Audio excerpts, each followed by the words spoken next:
Welcome, everyone, to the MMA Happy Hour podcast. I am Kyle Anthony, your host for today. We are talking UFC Belgrade, headlined by Uroš Medić and Daniel Rodriguez. We're going to be breaking down 4 plays here on the show today. Now, last weekend, we cashed tickets for clients. We were one win away from another sweep city, went 3-1 on our client plays, picked up 7 units for clients again, and we've cashed 4 of the last 5 UFC events, so we keep this going. We've definitely been on an absolute roll. Our top play was on Ramazan Timurov. He went out there round 1 and absolutely obliterated Steve Erceg. So an easy cash, no sweat, easy money there, and we're going to keep this going here. And again, we're on a hot streak. We've been rocking and rolling, but we got to focus to this weekend and make some more money here. So right now, I've got 2 client plays locked in for clients. We'll have about 5 once we get closer to fight night. So with that being said, let's dive into the main event of the evening between Uroš Medić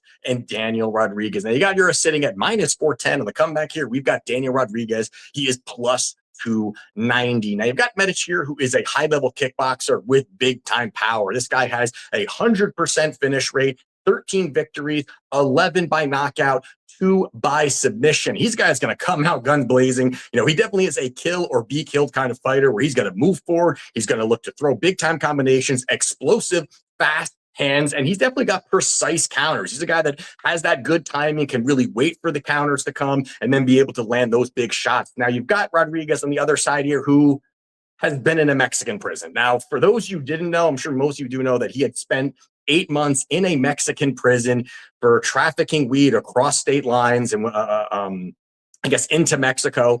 And he ends up spending 8 months. Now, the interesting part is not just the fact that he spent 8 months in a prison, but it's also the fact that he has been released from the Mexican prison about 3 months ago.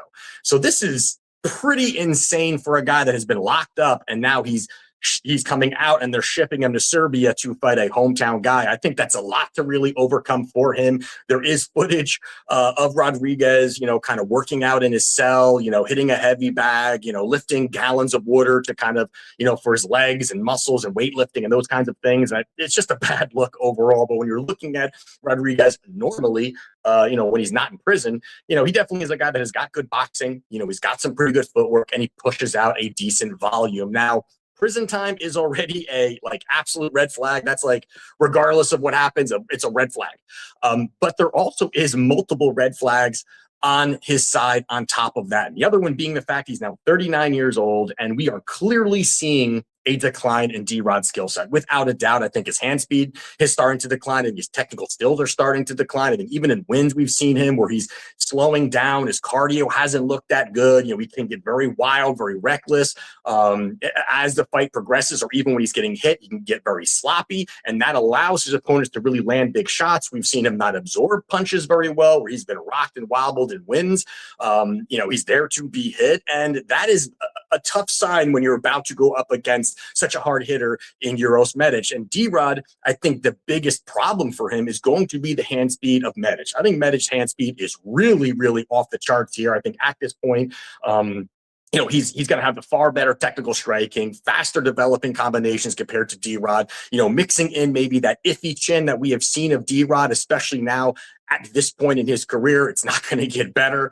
And also D-Rod has shown, you know, slower reaction time. You know, we've seen him get hurt against guys where, you know, I think his hand speed isn't there. I think all around, I think you're just seeing that decline. And not only that, but I think the other big issue for D-Rod is the fact he is willing to exchange in the pocket. He is a guy that, you know, it's not that, maybe he's got a dicey chin or, you know, things are starting to slow down. He's just going to try to go for takedowns, or he's going to try to, you know, cage push for 3 rounds. That is not how D-Rod fights. And that's not how you fight in a prison either. He is a guy that's going to go out there and he's going to exchange. He's going to throw. He's going to go out on his shield. And now you're going up against Medić here, who is far better of a striker and has far more power compared to D-Rod. And you look at Uros, he has 8 UFC wins, all of them come by knockout, 6 in the first round, 1 in the second round, 1 in the third round here. And I think the mix of age, prison time, and a declining skill set is really setting up absolutely perfect here for Uroš Medić to get a knockout early on home soil here. So give me Uroš Medić by knockout in the first 2 rounds, and that's sitting around minus 145. I like the spot. And I think that's how he gets the job done in brutal fashion. So it's going to be Uroš Medić inside the first 2 rounds by knockout minus 145. And the next one here is going to be Navajo Stirling. He is minus 325 in the comeback here. We've got Jan Blachowicz. He is plus 260. Now, you've got Navajo here, who is a solid striker and definitely someone who's making improvements. You look at his, even some of his past wins, he's still very raw. He's still very green, in my opinion. He's 28 years old, but he's definitely starting to really hit his stride, I think, at this point. He's 10-0 as a professional, 5-0 in the UFC. And he is coming off a recent win over Ian Cutelaba in a fight where, early on, Cutelaba was finding success. He was getting takedowns. He was getting a little bit of top control, making it scrappy, making it dirty, and really not allowing Navajo to do what he wants in space. And that really was, kind of the vet savvy of him trying to mix it up, although he was able to finish Cutelaba in that second round. While you've got Jan on the other side here, he is a former champion, but absolutely at the end of his career. There's no doubt about it. He's 43 years old, and he's been on a very rough patch. 1, 3, and 2 over his last 6 fights. And I think we're seeing a clear decline at this point. Kind of feels like a little bit of a setup spot here for Navajo. But, throughout his career, Jan was always a very good striker, had some power, really good leg kicks. And those things were able to find success throughout his career. But one thing he was able to do sometimes was mix in that wrestling. And that, I think, is a path here for Jan to kind of mix in the takedowns and really slow down the explosiveness, the dynamic striking of Navajo in this spot. Now, I think he could mix those in. Now, yes, of course, there's even opportunities for Navajo to be the one to kind of dictate that. But I do think that, Jan can mix those in. And we've seen that, Navajo is susceptible to being taken down. Now, guys that want to take him down, took him down. Ian Cutelaba, as I just said, he took him down 5 times. Tuco Tokos, who I don't rate very good at all, was able to find 3 takedowns. Rodolfo Bellato, 2 takedowns. So there is a path there. Now, I'm not saying it's a path that he's going to absolutely come, turn into, Khabib Nurmagomedov and find a ton of top control and dive at legs. He doesn't have that. He's 43 years old. But I do think he can make it competitive. I think striking can be somewhat competitive if he can kind of mix in these takedowns. I think also Jan, I think if he's chopping away at the leg and maybe, slows down Navajo, and Navajo can't get into a rhythm, I think that could be opportunities for him there too. So, but with that being said, I think Jan, historically is a very durable fighter here. Out of his 11 career losses, 7 are by decision. The last time he was knocked out was in 2019 against Thiago Santos. So it's a guy that, he's lost some fights, but he is not getting knocked out. He wasn't knocked out against current champion Carlos Ulberg. He wasn't knocked out against Alex Pereira in actually a pretty close fight. I do think he can make this scrappy. I think the veteran savviness can make this close. And I do think that Navajo, can win, but I think he wins by decision here. So getting off the minus 325 number here, you can get Navajo by decision at a pick 'em price tag of minus 105. And that's the way I see this one going. And the next one here we're going to talk about is going to be Aleksander Rakic. He is minus 350 on the comeback here. We have Marcin Tybura. He is plus 255. Now, Rakic, is a striker who is moving up in weight. This is going to be the first time that he has fought at heavyweight division here, and it's been after a tough run in the light heavyweight division, 0-4 run. Definitely not great for him. But he did lose to 3 champions. He lost to Yuri Prochazka, he lost to Jan Blachowicz, and he lost to Ankalaev. So he's losing to top-level guys, so it's not that he's getting, losing against lower level. He's definitely facing tough opposition there. But overall, he is a good striker. He's got strong kicks overall. And at times, his issue, I think, a little bit, and going back watching tape, is he's a little bit low volume. He just at times, he doesn't let his hands go. He's not pushing the pace a little bit. He's a little bit more reserved. But either way, he is definitely now in the heavyweight division. It'll be interesting kind of how that plays out. Now, you've got Tybura on the other side here, who is a grappler with kind of a style he's looking to grind on you. He's looking to get takedowns. He's a black belt in jiu-jitsu. He wants that top control. He wants to get that positional, banking positional time. But if he can, he's going to look for those submissions. And he's been able to find that, throughout his career. And he's kind of always been a guy that's kind of been light on his feet, a guy that's going to kind of, be able to kind of move in out of the pocket. But now he's 41 years old. And I think we are seeing a big time decline here. I think the regression is here for him at this point. And that is the issue. That's basically the issue here. That I like to point out red flags, and the red flag is the fact that that Tybura is on a massive decline at this point in his career. He looks much slower.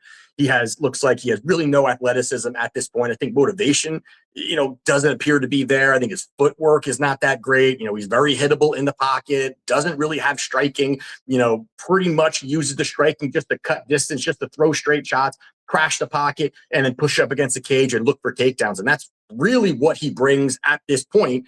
And I just don't really see where he's going to find success here. And that is really where the only spot could be takedowns. But it also is that he doesn't really, find, takedown success.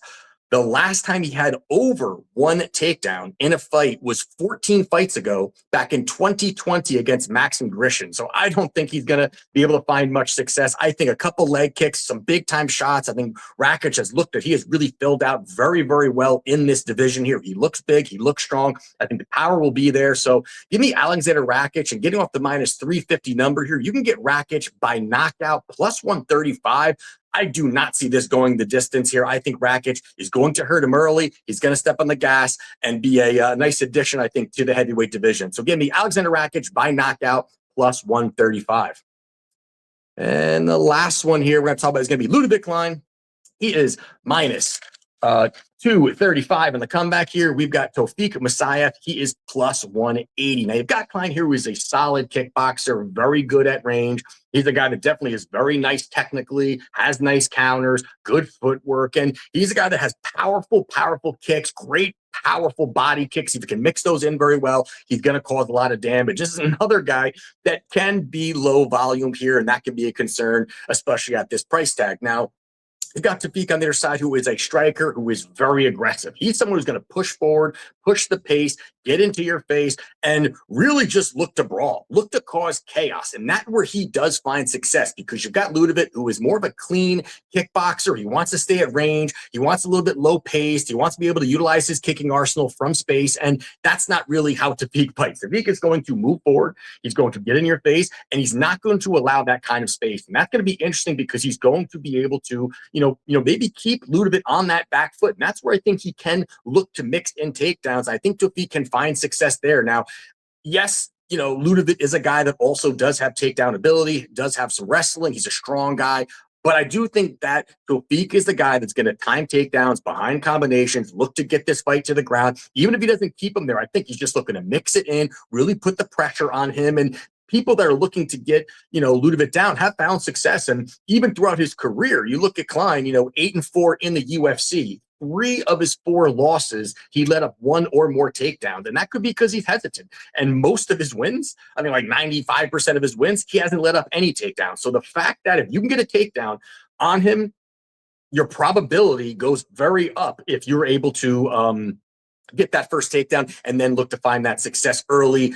Later, find maybe he's more hesitant, maybe he's not going to be as comfortable in the pocket, and then you really proceed for that second takedown and really push that pace. And that could really make Ludovit look a little bit large here at this price tag. And let's also not forget that 9 months ago, Klein broke his ankle. So that's definitely a little bit of an issue here. We're talking about only 9 months ago this happened. It was against Rakic. It was a fight where he actually did bet Klein. He won the first 2, lost the third, but was able to get us that victory there. But he needed surgery. There's recovering time. It really is a red flag now of like where is he? He's a kickboxer. Is he going to be comfortable firing off that leg? He uses both very well. Is it a spot where maybe Tofiq is going to be able to target that leg and chop at the legs? There's going to be opportunities here, I think, for Tofiq here. And I just think this line is too wide. So you got to give me Tofiq Musayev here. I think plus 180 is a good number. I do think that, Klein is the favorite, but he should be more of a short favorite. So give me Tofiq Musayev at plus 180 to get the job done. So there you have it for my plays for UFC Belgrade. If you want to become a client, linked in our description. Again, I've got 2 plays in. We'll have 5 probably by fight night Saturday. So let's keep this going. Let's keep the profits coming in. It's been a red hot summer for us this year. We're going to keep it going. So we'll see you next week. Let's get the job done, and let's catch.